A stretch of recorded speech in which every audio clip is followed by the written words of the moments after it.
Buenos días, Dios. Reflexión del Evangelio del día por Monseñor Luis José Rueda Aparicio, arzobispo de Bogotá y primado de Colombia. Abre tu corazón a la palabra de Dios.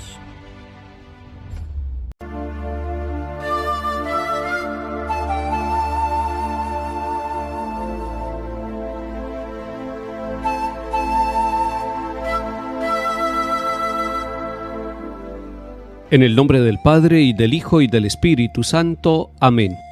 Cantemos al Señor con indecible gozo. Él guarde la esperanza de nuestro corazón. Dejemos la inquietud posar entre sus manos. Abramos nuestro espíritu a su infinito amor. Dichoso será aquel que siempre en Él confía. En horas angustiosas de lucha y de aflicción, confiad en el Señor si andáis atribulados. Abramos nuestro espíritu a su infinito amor. Los justos saben bien que Dios siempre nos ama. En penas y alegrías su paz fue su bastión. La fuerza del Señor fue gloria en sus batallas. Abramos nuestro espíritu a su infinito amor. Envíanos, Señor, tu luz esplendorosa, si el alma se acongoja en noche y turbación. Qué luz, qué dulce paz en Dios el hombre encuentra. Abramos nuestro espíritu a su infinito amor. Recibe, Padre Santo, el ruego y la alabanza, que a ti por Jesucristo y por el Consolador, dirige en comunión tu amada y santa Iglesia. Abramos nuestro espíritu a su infinito amor. Amén.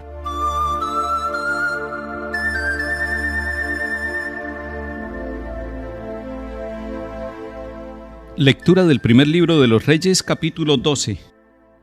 En aquellos días, Jeroboam pensó para sus adentros: todavía puede volver el reino a la casa de David.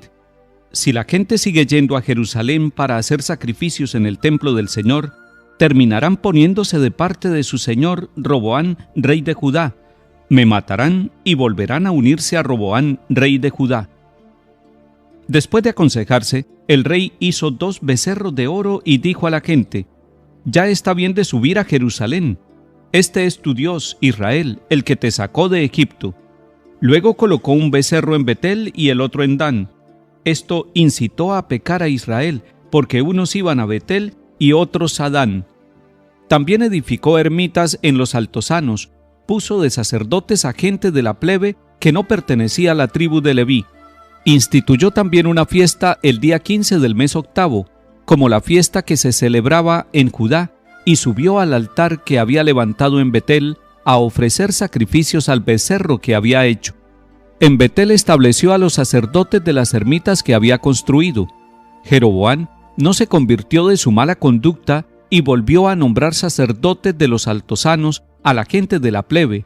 Al que lo deseaba, lo consagraba sacerdote de los altosanos. Este proceder llevó al pecado a la dinastía de Jeroboam y motivó su destrucción y exterminio de la tierra. Palabra de Dios. Te alabamos, Señor.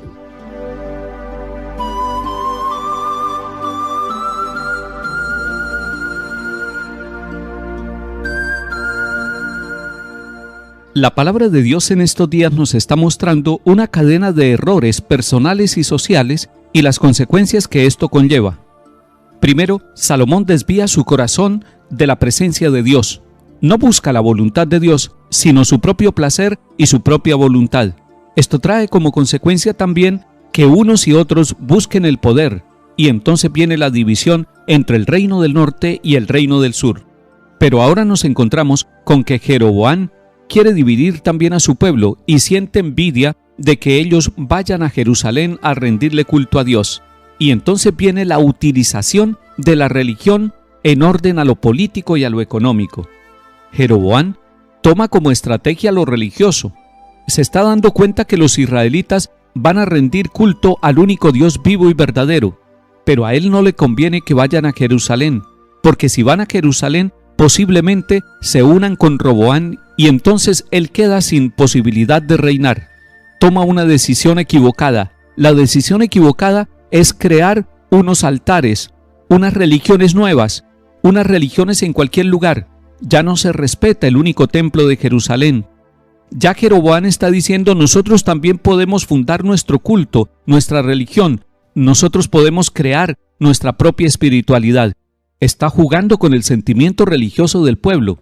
Pero es que Jeroboam, desde el punto de vista militar y político, se está dando cuenta que la religión unifica al pueblo y que un pueblo unificado por su religión es un pueblo invencible, es un pueblo que vive la unidad. Él está tratando de dividir al pueblo para poder reinar al menos en una parte de la comunidad unificada de Israel. Miren cómo lo religioso está puesto al servicio de estos intereses mezquinos y políticos. La religión es ante todo la búsqueda de la voluntad de Dios. La religión no puede ser manipulada a nuestro antojo. Jeroboam nombra sacerdotes sin tener en cuenta la tradición religiosa de Israel, y los nombra sacerdotes en Betel y en Dan. De esta manera está construyendo un culto cismático, un culto que divide a la comunidad. Hoy en día, nosotros, movidos por el amor de Cristo Jesús, que entregó la vida por toda la humanidad, por los pecadores, por los seguidores de Él y por aquellos que lo rechazaron, sin distinción alguna, hoy nosotros, iluminados con la palabra de Dios, con la fuerza de la Eucaristía y de cada uno de los sacramentos, con el amor a la Santísima Virgen María, queremos ser Iglesia Comunión, Iglesia Casa y Escuela de la comunión y de la unidad, de la solidaridad y de la fraternidad, para que nos descubramos y nos redescubramos como verdaderos hijos de Dios Padre, el único Dios vivo y verdadero, para que de esta manera nosotros quitemos todas las barreras, todos los muros que nos tratan de separar, todas las envidias y todos los rechazos, todas las guerras. Nosotros queremos vivir una religión y una espiritualidad de la comunión, para que la Iglesia sea instrumento de unidad y de salvación para toda la humanidad.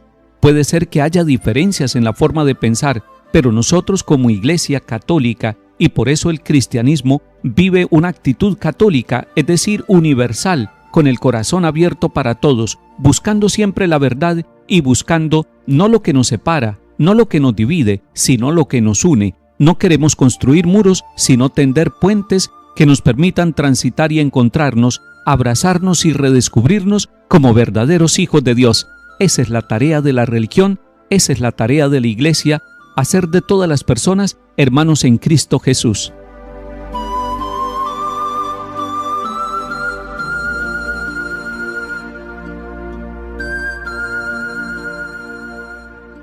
Salmo 105. Hemos pecado como nuestros padres, hemos cometido maldades e iniquidades. Nuestros padres en Egipto no comprendieron tus maravillas. En Horeb se hicieron un becerro, adoraron un ídolo de fundición, cambiaron su gloria por la imagen de un toro que come hierba, se olvidaron de Dios su Salvador, que había hecho prodigios en Egipto, maravillas en el país de Cam, portentos junto al Mar Rojo.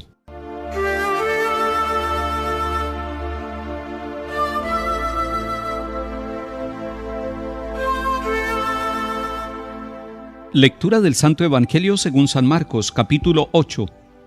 Uno de aquellos días, como había mucha gente y no tenían que comer, Jesús llamó a sus discípulos y les dijo: «Me da lástima de esta gente, llevan ya 3 días conmigo y no tienen que comer. Y si los despido a sus casas en ayunas, se van a desmayar por el camino». Además, algunos han venido desde lejos. Le replicaron sus discípulos: «¿Y de dónde se puede sacar pan aquí en despoblado para que se queden satisfechos?». Él les preguntó: «¿Cuántos panes tienen?». Ellos contestaron: 7. Mandó que la gente se sentara en el suelo, tomó los 7 panes, pronunció la acción de gracias, los partió y los fue dando a sus discípulos para que los sirvieran. Ellos los sirvieron a la gente. Tenían también unos cuantos peces. Jesús los bendijo y mandó que los sirvieran también. La gente comió hasta quedar satisfecha, y de los trozos que sobraron, llenaron 7 canastas. Eran unos 4,000. Jesús los despidió luego, se embarcó con sus discípulos y se fue a la región de Dalmanuta. Palabra del Señor. Gloria a ti, Señor Jesús.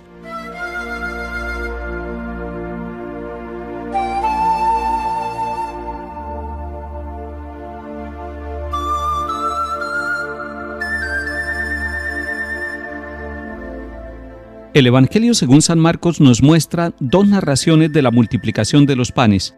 Una en el capítulo 6 y esta que estamos leyendo hoy en el capítulo 8.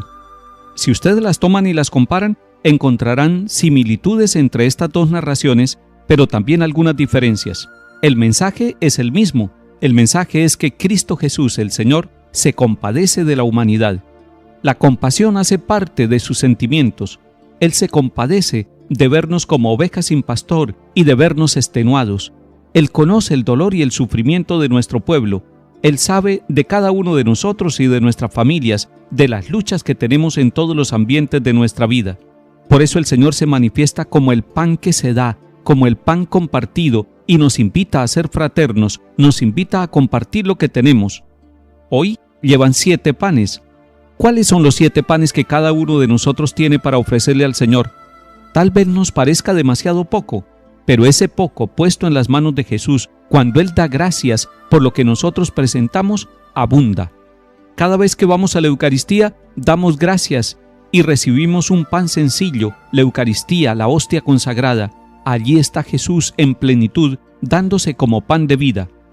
Cada vez que nosotros somos capaces de descubrir en el rostro del hermano sufriente, en los enfermos, en los que están sin empleo, en los migrantes, en todos aquellos que no tienen casa, que no tienen trabajo, que no tienen seguridad, que no tienen atención y que muchas veces no tienen valor para la sociedad, cuando descubrimos allí que nosotros tenemos poco pero podemos dar, se cumple nuevamente el milagro de la multiplicación de los dones, de los bienes materiales, de los panes, del tiempo, de la sabiduría, del cariño, del amor que podemos dar a los demás.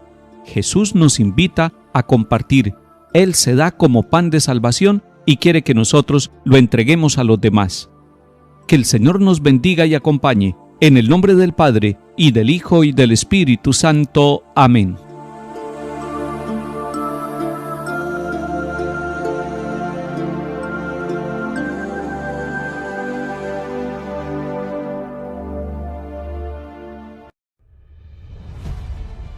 Buenos días, Dios.